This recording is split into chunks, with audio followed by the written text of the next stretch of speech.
What's good, YouTube? After countless weeks of me covering every single national championship that was held in Europe, I this weekend finally got to play one myself. I will be casting German nationals, so I wouldn't be able to play that one because doing both things at the same time is kind of tough, and therefore I decided to play Denmark nationals, which happened this weekend. 138 players.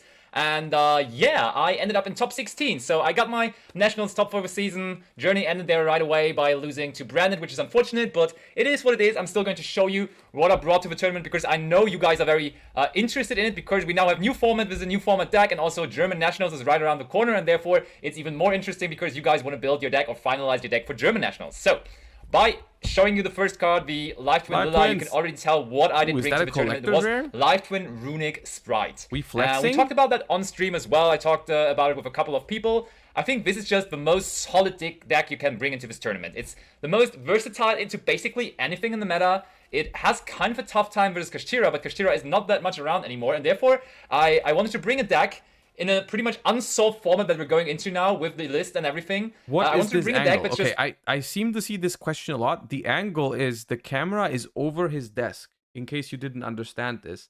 So it's a top-down view of his desk. That's what the angle is. It's hurting my eyes? Why is it hurting your eyes? The most consistent. And this deck can basically combo with every hand you get. It's so hard for this deck to not combo off in some way, or at least have some Runick cards to interrupt your opponent. And then also the Runick engine, of course, plays super well going second into fields. Why is it tilted like this?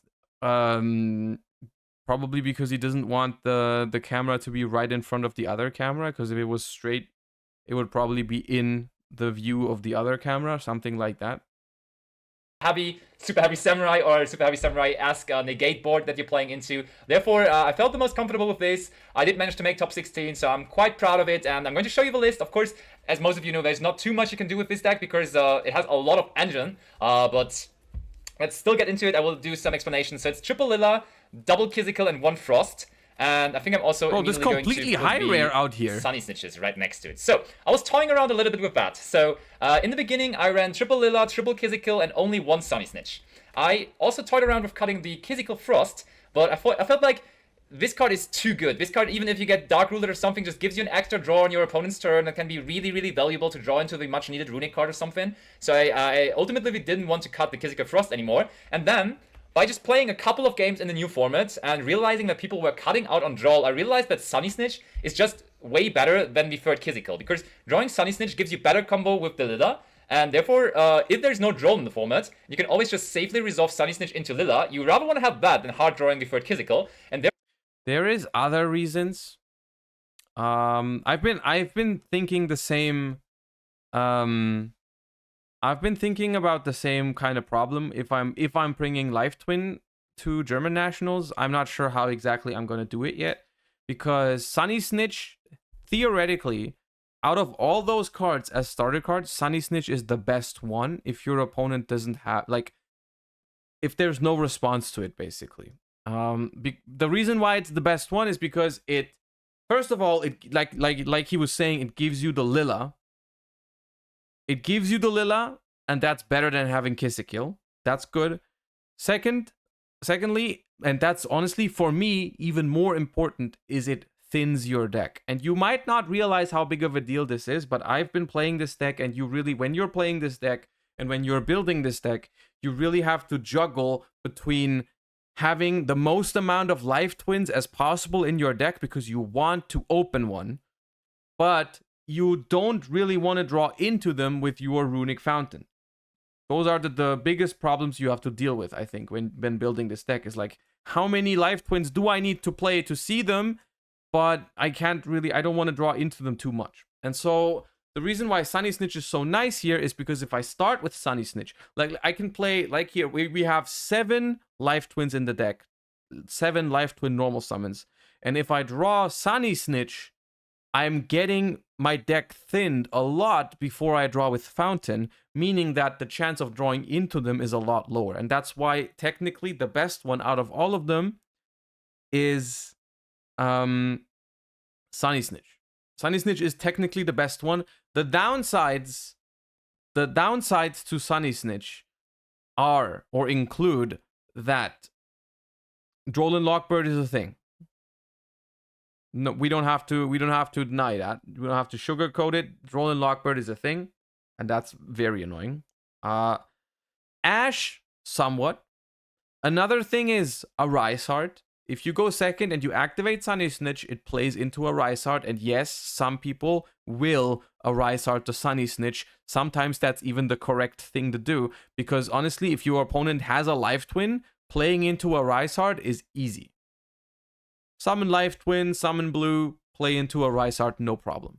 So if you see your opponent activating Sunny Snitch, some people might genuinely just a Rise Heart banish that. And if you don't have another Life Twin, you lost your chance at playing the game, basically.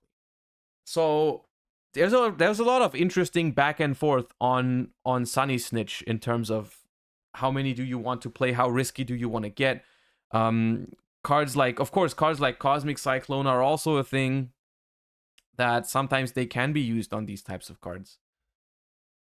But generally, I would say you want to play as many Sunny Snitches as possible without risking too much. Therefore, I just went with the double Sunny Snitch, and let me tell you, I think I got drolled maximum one time throughout the entire tournament. I might even play triple Sunny Snitch, honestly. It might even be better at this point to just play triple Sunny Snitch, maybe then play like 2 and 2, maybe cut one. Nah, I don't think you would ever go 2-2 with 3 Sunny Snitch. I don't think you would ever cut a Lilla before cutting a Kisi kill. One Lilla on top of it. I think that's actually reasonable, because just drawing Sunny Snitch is not only better because it always gives also, the life points thingy also sometimes matters, right? Sometimes the little bit of life points, they can matter if you're playing a Runick deck. Because you don't have a battle phase, and they are trying to kill you as fast as possible, so the little bit of offset can definitely help. The better twin, but also because it has the additional effect, which can be valuable from time to time. Like whenever your opponent is normal special summoning while you control an evil twin link monster, you gain 200 and they lose 200, so that can come up for sure. That's funny. So I think Sunny Snitch really gets a lot better in this format where Droll is a lot less relevant, and therefore I really liked it. Now going over to the Spright cards, we have triple blue, 1 jet, 1 red, and while we're at it, let me also put the spell cards in, and there we are. It's 1 starter, 1 smashers. So I think triple blue is nothing to talk about. Also, of course, we play red and carrot. This is like the super standard package. Jet is a card. You could think about playing more than 1-off, but I think ultimately I was really happy playing only the 1-off because drawing it... The thing that I'm hesitant on doing here, I'm sorry I'm talking this much, but it's one of the decks in the format where I have the most input to be provided, I think, so that's why. But I understand the idea of playing 1 jet. Now, if you remember, I played 2 jets. I played 2 jets at London.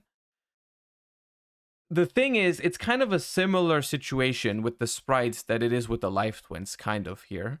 Because you do want to really open... You really want to open 1 Spright monster. And when I say Spright monster, I mean jet or blue. Because if you don't, you have to resolve Gigantic to get it, which is normally no problem. You don't really have any other targets for Gigantic anyways. It's not bad if you have to Gigantic for blue or jet, but that's only if it resolves, if you can do it, right? If you can't, then you're in trouble. And drawing blue or jet really helps playing into boards, right? Drawing blue or jet is insane at playing through hand traps, playing into a Rise Heart, all these kinds of things. The Sprites are insane in the opening hand to play through anything. The problem is, of course, you don't want to draw too many of them, and you also don't want to draw into them with Fountain. So once again, I don't know if I like going down to 4 of the good Sprites, basically. And also Smashers, I can get behind Smashers. That's okay. It is not really that great because you just always want to search with blue in the combo. So if you are comboing off resolving the blue, you will always have access to jet. So just hard drawing it is not really necessary, not really good. You also don't really want to turn 2 or 3, and therefore it's just not that great because you don't have that many cards to search with. Honestly, anyways. Especially if I'm playing the Smashers and I have a second target for jet, I'd be more inclined to play a second jet, because then even sometimes on the follow-up turn, like turn 1, let's say you search the starter, but you don't draw the smashes with Fountain, which very often you don't. Having another jet on the next turn can actually be pretty nice. I think it comes down to, in my mind, you either do 3 blue, 1 jet, 1 starter, no smashers, or you do 3 blue, 2 jet, starter, and smashers. I think those are the 2 ways I'm considering. Like, either you go 4 sprites, 1 spell, or you go 5 and 2. I don't like the 4 and 2. I'm not a fan of the 4 and 2 here, because then, like, you have a second Sprite spell in the deck, but you don't have a second Searcher for it. So you lose some value on the second turn where you could get that card for free. And you might think, second turn isn't as important, but when you're playing a Runick deck, it really is. Like, the second turn is in Runick is as important, like, more important than in most other decks. Because the deck just doesn't win on turn 1. And if you go first, you also don't win on turn 2. So, like, you have to really build your deck to also go the long way. The 1 starter, I never missed playing a second one, even though sometimes it happened that we had the starter and the jet together. And then this is a card that people usually not played in their main deck and rather only sided in those Spright, Runick, Life Twin Spright. Might as well Runick, cut the smashes. Yeah. Life Twin decks. But I decided to main deck it here because, and let me explain you why. Generally, this is a side-in going first, but I figured there's a lot of Labyrinth and also a lot of the Mirror Match now around in the upcoming format. So a lot of slower decks, a lot of more control-y decks, and therefore this card is a lot more valuable going second as well. This card actually plays decently well into fields, and therefore I liked it more than other non-engine slots such as Dark Ruler. Because, for example, Dark Ruler, I experimented with that in the main deck as well, and it never really felt that impressive, never felt that overwhelming. In the beginning, I was like, yeah, Dark Ruler feels like a staple in this format in the main deck, but it really wasn't. It really didn't feel that great. Also, it's kind of nice that you have 2 targets to search for Jet. You will, of course, still... The one card, I'm going to be honest with you, that I really want to play in this deck, but I'm not sure if I can bring myself to do it, because I think it sounds really good in theory, is Forbidden Droplet. Bro, Forbidden Droplet is a card that I really want to play, because it has such insane synergy with this deck. The problem is that it's just completely dead against Kashtira, and I don't know if you can do that. I don't know if you can do it in this format. In every other matchup, Droplet is so cool in this deck. It's so good. The reason why I'm so sad that I probably can't play it, because I'm leaning towards you can't main it, right? I'm leaning towards you can't main it. The reason why I would like to is because it would be the perfect... It would be the perfect non-engine card for this deck because it's also good going first, right? That's all of you saying, hey, why don't you just side deck it? The reason I'm looking for game 1 options that are strong, and cards like Dark Ruler, Evenly, those cards are technically good, but they are completely dead when you go first, right? And that's like where Droplet would come in and be like, hey, this card is great going second, but it's also useful going first. It would just be the perfect card. Right? It would be the perfect card, but Arise Heart just makes the card... I feel like it's very close to unplayable in the main deck. Like, I did put it in my Board Breaker tier list, which is coming out today, basically. I have to still make the thumbnail, but it's gonna be dropped tonight, so ! YouTube and subscribe, and a quick shout out. The Board Breaker tier list is coming out later, and I put Droplet in mediocre, basically only because of Arise Heart. Pretty much. Like, Arise Heart just makes Arise Heart's existence just makes that card almost unplayable, and I wish I could play it. People have been asking about Dark Ruler No More, and I want to say a few things about Dark Ruler No More, because I have said in the past that I don't like Dark Ruler No More in Runick decks, because you have problems. You negate the entire field, but you can't attack over anything because you're playing Runicks. So you have to out the board. That's hard. I will say, maybe I underestimated the card in the 2 Runick variations that are most relevant right now. Like, I think, for example, what I said is completely true in Runick Naturia, because Runick Naturia has, like, no built-in removal, right? Runick Naturia has, like, maybe a Barone pop, and that's really about it. Like, for Coral Dragon, you already have to discard. That isn't great. So in those decks, I think Evenly was a lot better.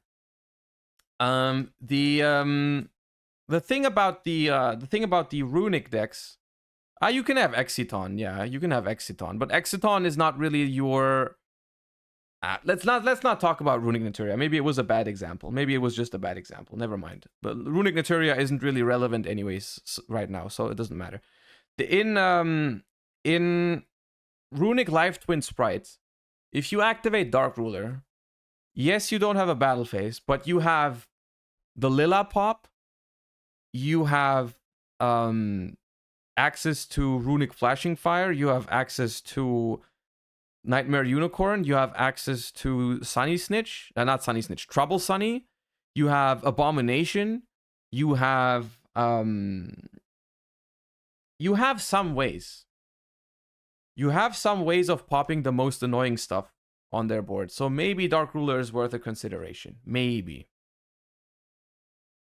Side this out going second if you have the choice, but in the main deck I really liked it. In the main deck I decided that's a good call, and I wasn't too unhappy about the smashes. I think it was alright in the end. Then comes the Runick part, of course, triple tip, Please, triple 16. freezing curses, triple flashing fire, triple destruction, Come triple on. slumber. Those are the good ones. Never Don't stop think there. about Don't stop cutting there. them, maybe going Keep second going. from time to time in unfavorable matchups. You want to side out some of those, like a slumber is fine. You can side out like flashing fire versus flu or something, but only still one of those maximum, because the special summon effect is still too valuable. You still want to have always access to Runick cards, and therefore it's just really, really important to play a big number. And honestly, you already have seen I've already added like one more engine card with smashes to the main deck, and I also added more Runick cards. I played Smiting Storm and Dispelling as well, therefore bringing the quick spell ratio up to 17 cards. And my approach to the weekend and to the new format, at least in the early stages of it, was engine is the best non-engine that I could bring. If I don't know for certain, with like a certain mind, what I will have to face, I will just not rely on the non-engine and rather have engine as consistent as possible. I get that. that. That's such a strong engine, so you really want to draw your Runick cards.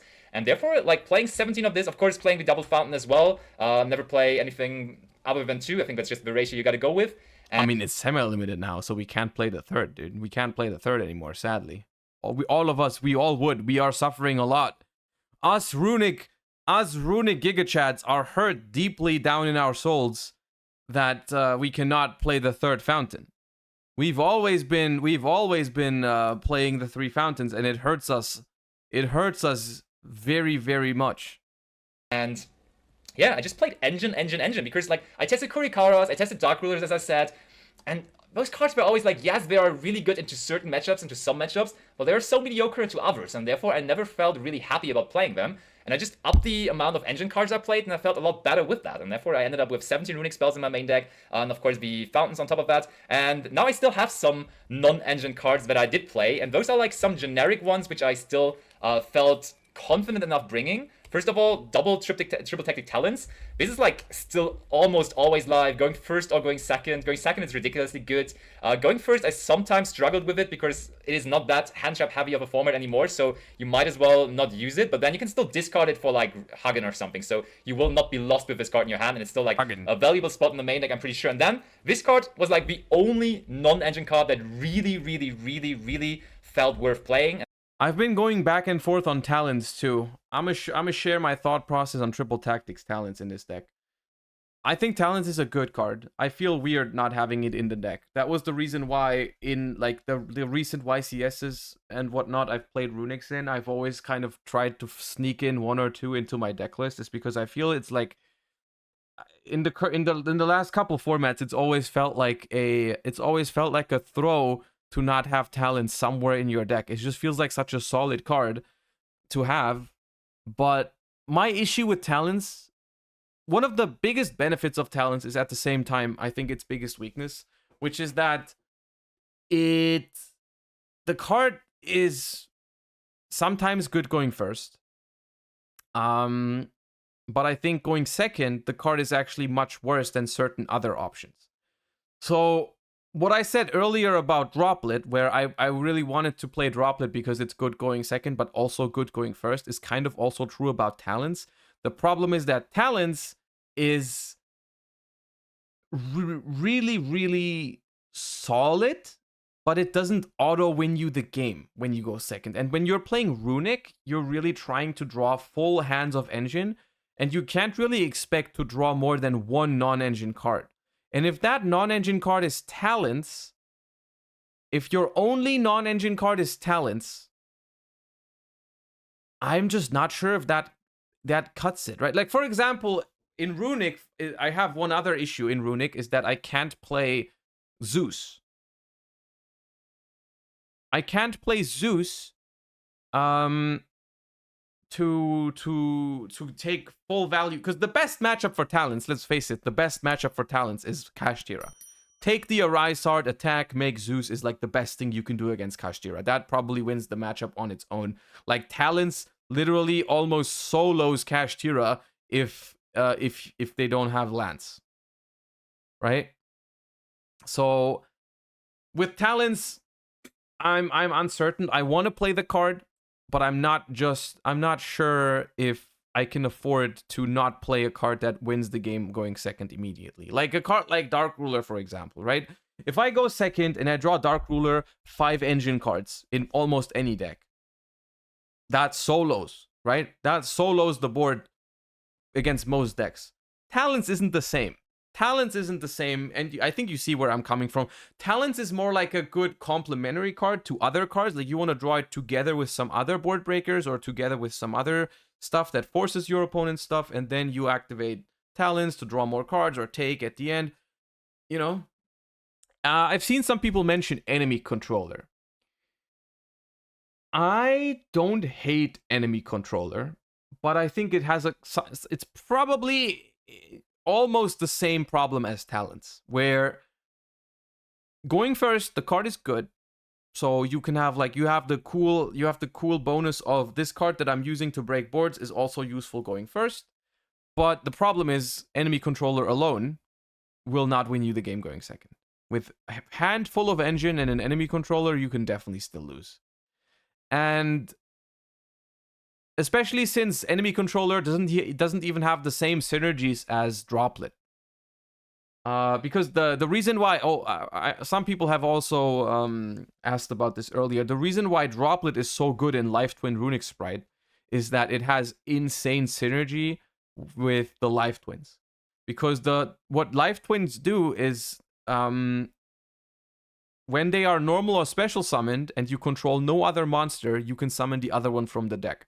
So if I summon Kisikil or Lila, doesn't matter which one, and I activate the effect, and then I chain Droplet to send it to the graveyard, my board is empty again. So when the other one comes out from the deck, it can activate again, because they trigger on normal or special summon.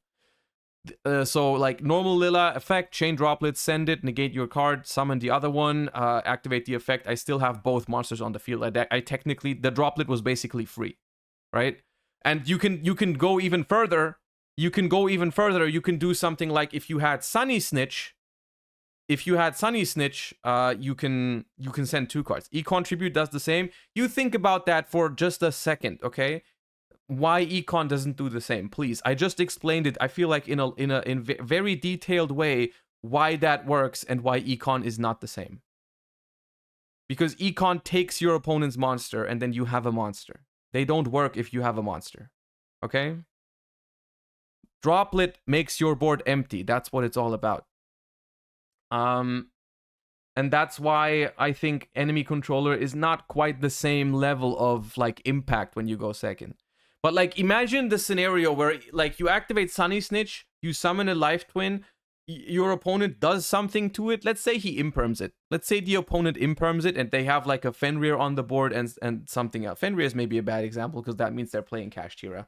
Let's say you're playing against Spright or something, and they like you summon the Life Twin, you have Sunny Snitch, you summon the Life Twin, and they activate Caddy, which is a very reasonable scenario, very plausible. You can chain a Runick spell, not to summon, just like let's say you chain Tip to search, and then you chain Droplet to send the Life Twin, the Sunny Snitch, and the Runick Tip to the graveyard. You can negate 3 monsters, but you basically don't pay any cost for it. You don't pay any cost because the Sunny Snitch has done its job. The Life Twin is going to replace itself, but you still get both Life Twins, and the Runick Tip is also a free send. So that's why I think the card is so good with the card is so good in Life Twin Runick Spright theoretically.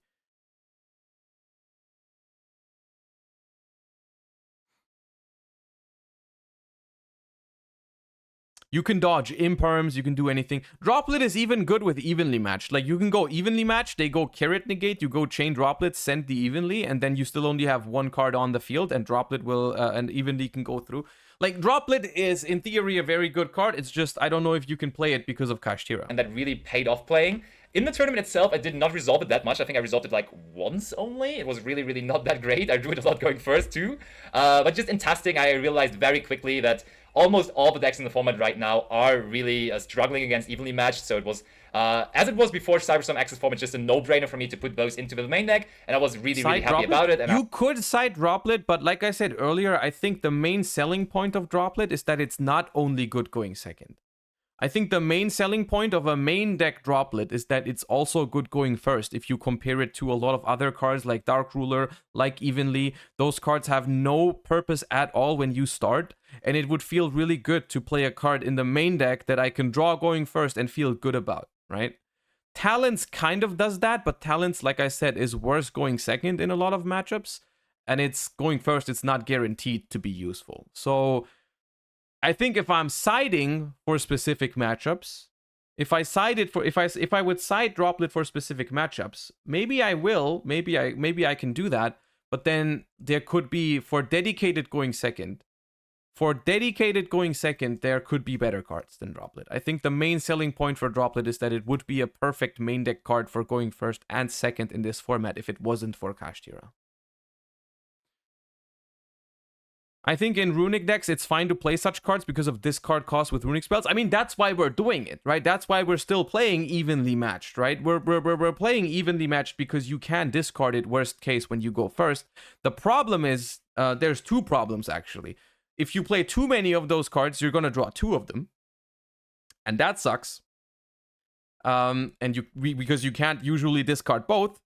And also, there's more than two problems. The next problem is you cannot, sometimes you want to discard a different card in your hand. You know, sometimes I want to discard another Runick because I want to draw more cards. Sometimes I want to discard other redundant cards, right? And then the even bigger problem, probably the biggest problem, is that Runick decks make a lot of their draws after Hugin. Right? Hugin gives you Fountain, and then Fountain draws you cards, and then the Life Twins draw you cards. So what ends up happening very often, let's say you play Dark Ruler and Evenly, right? Let's say you play Dark Ruler and Evenly matched. What will happen very often is you activate Fountain, or like you summon Hugin, discard, activate Fountain, you do your combo, you draw 3, and you draw at least one Evenly or Dark Ruler. And it's just a completely dead card because at that point it's too late to really discard for Hugin. You basically have no use for that card at all. Especially evenly matched is terrible because you don't even have a battle phase next turn, right? The Dark Ruler, you could say, okay, well, but if they break your board, you can just Dark Rule them next turn. Yes, true. Evenly is dead forever if you draw it with after Hugin. And like, just compare that in theory, compare that scenario to top decking a Forbidden Droplet off of Fountain.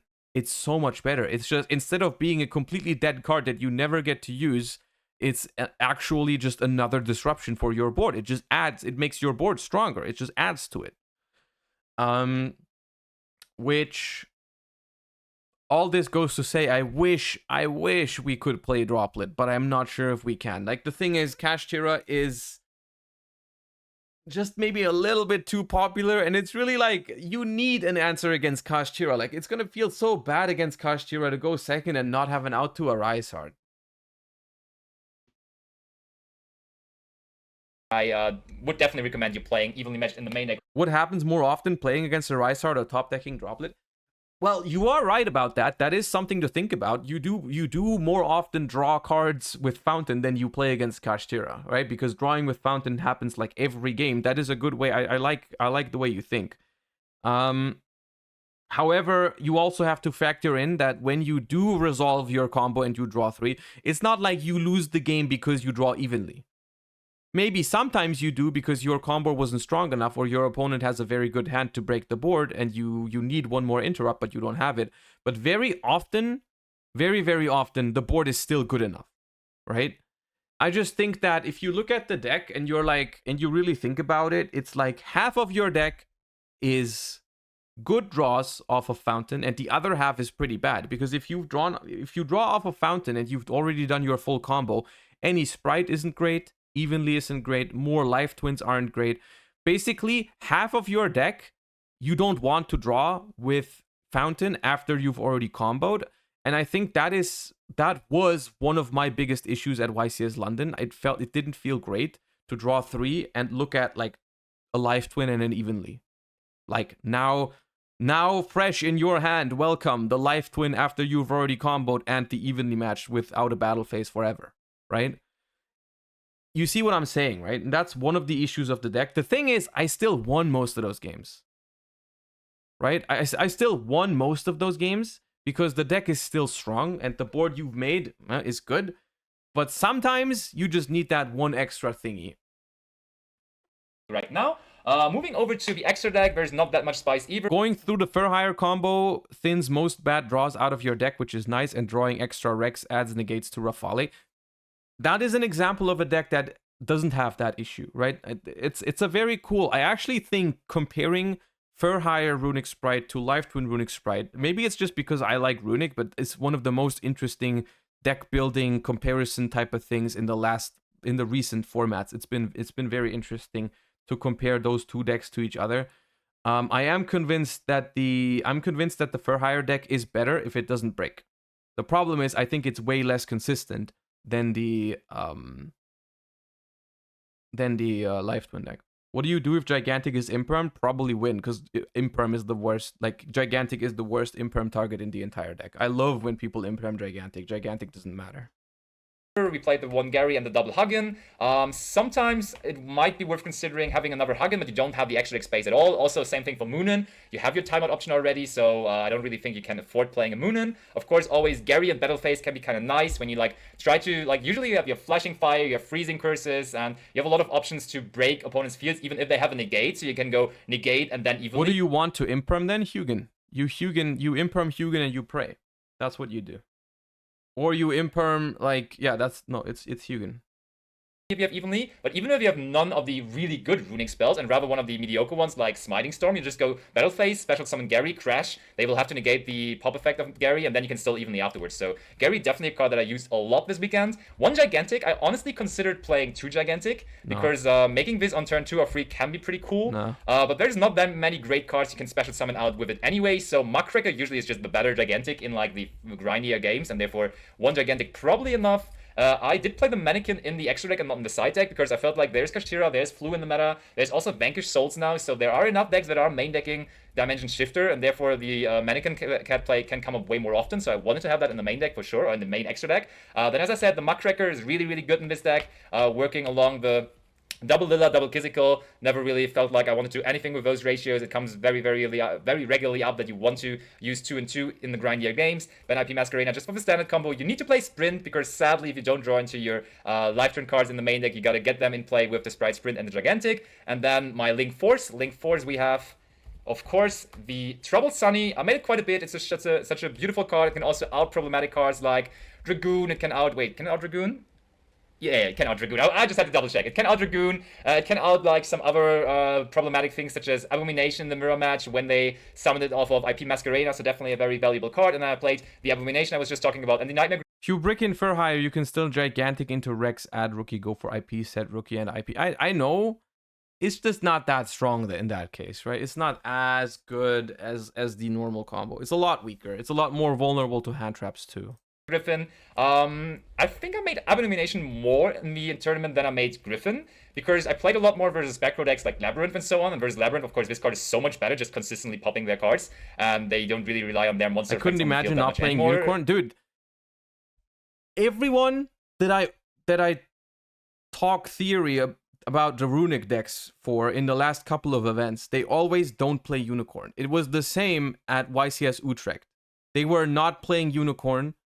And I was like, I think it was the third elf that I caught for Unicorn, or was it I caught it for Dark? I don't remember. Either way, they told me not to play Unicorn, and I've been a Unicorn main, dude. I'm summoning Unicorn so often with this deck. with Runick decks in general. I just make Unicorn all day, every day, dude. I love that card. I think it's just great. It's not part of any of the standard lines. Like in standard, in a very standard-ish game, you don't need it. But Unicorn is just I think it's just so good to have, because I think like the problem with your if you don't play Unicorn, you have a very particular problem in this deck, which is that both of your rank 4s don't do anything immediately, right? Abomination pops in the end phase. Griffin is only is only a floodgate, but it doesn't immediately do anything. And sometimes you just need that immediate impact out of IP Masquerena. Sometimes you just need, there's a card and I need to get rid of it now, and then I win for sure. If I don't get rid of it now, I might lose. And Nightmare and Unicorn is just insane for that utility. And yeah, therefore I made Abomination more, so it's nice to have the option versus like Brandon or other kind of decks to just lock them out of their monster effects. So Griffin, definitely a good card for sure. Going over to the side deck, something on my journey to Denmark told me to side Nibiru.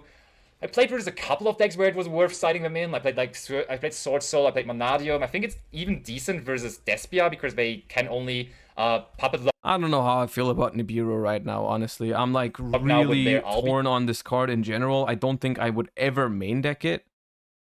I don't think I would ever main deck Nibiru. And then side deck, I'm not sure for what matchup. Like if I'm playing against Kashtira, fair enough. It's probably good in that matchup. But why the hell would I play Nibiru over Kurikara? Can't I just, like, Kurikara is just safer, right? Because what if they play around Nib? They can't play around Kurikara. If you just clear the Albion off of their field at the end of the main phase, they might be in trouble. But overall, that card didn't really perform that well for me. I think other options would have been better, and I would probably not play it anymore going forward. Moving on, we had Triple Ash Blossom. This was superb. I played versus Branded multiple times. I sided that in generally, going second quite a bit. I think when your opponent realizes that you don't play hand traps in game 1, because I do not play any in the main deck, they will be a lot less careful game 2 and 3, and they will play into hand traps more. And when you then bring in hand traps, they can really be punished by that. So I liked siding in hand traps. Additionally, I sided in the double bell. The bell is cool. So basically, this replaces where I had Bestials at YCS London. I think I'm leaning more towards those cards because they're good against Labyrinth as well. But mainly, I like those cards because they don't interfere with your life twins. That was one of my biggest issues with the Bestials, is that, you know, they didn't work after the life twins didn't work because I had a Bestial on the board. That happened a couple times. At the end of the day, it was still fine. It was still worth it because, I mean, Bestials are insane cards. You play them for good reason. But I think maybe those cards are a little bit better. How do we feel about main deck Bell? Like I said earlier, the problem in Runick decks is you can only play very select few non-engine cards because you only really want to draw 1 or 2 of them maximum. And you need those to be as impactful as possible. And I just don't feel comfortable that if I have an Ash or a Bell in my hand going second, I'm going to win that game. Because I'm probably not stopping a Rysard. I'm probably not stopping the full combo of any deck. Like, I'm still getting Spright comboed. I'm still getting this or that or whatever deck comboed. And I don't think that's great. Those were free in the beginning, but I wanted to make some space for other cards as well, as you will see in a second. This is, of course, like, those 5 cards are also really good into Labyrinth. Labyrinth was, like, generally you have a good matchup versus Furniture Labyrinth because you have, like, Destruction, which is a searchable MST, but still the deck can be so quick nowadays, and they can eradicate you like nothing, and that's really rough. So having this versus Labyrinth was really high priority for me, having additional cards to side in for that matchup. I sided in the Faberduster in that matchup as well, and in general going second into a lot of matchups. This is quite nice at the moment. And then I also... I started Called By in versus the Labyrinth decks as well, because Called By on Stovey Toby with a discard is just so brutal, and I usually can't recover from that. Also, this is good versus Branded, this is good, I said this in versus Flu and all that kind of other decks. Called By definitely a good side going first, and even going second versus a couple of decks. I did side double Dark Ruler because I did want to have them in the side deck in some way. As I said, testing on the main deck was not really that great, and even in the side deck, I think they were okay-ish, but they were not really ever shining. I had the second Spright Jet to side in going first. That was okay, but I did from time to time, especially for example in my top 16 match, game 1 I just bricked on, my game 1 hand in top 16 was going first Jet, Blue, Carrot, Rat, Smashers. And I was there like, yep, I'm playing pure Spright now, and I have no more Spright cards in my deck, so what am I even doing here? And then I played the Chaos Hunter in the side deck additionally. Chaos Hunter is there for the Mannequin Cat play if you get Shifted, so going first, if you expect your opponent to play Shifter, you're going to bring this in. I resolved that one time versus Flu. I played Flu in Swiss, and I drew it in my opening hand. So they did Shifter me, and they did have to summon it from the hand with Mannequin Cat, so that was just awful. And it never really felt great, and they were just like, okay, yeah, let me use the Shifter and the one Aglon just normal summon to get into the Empen and run over your Chaos Hunter, so that was just awful. And then the Red Resonator, I think I did that once all day, and don't really feel like it's that needed anymore. But yeah, overall, it was a really, really fun tournament. It took quite a while to get. I mean, it's a solid list. There's not that much to be done about it.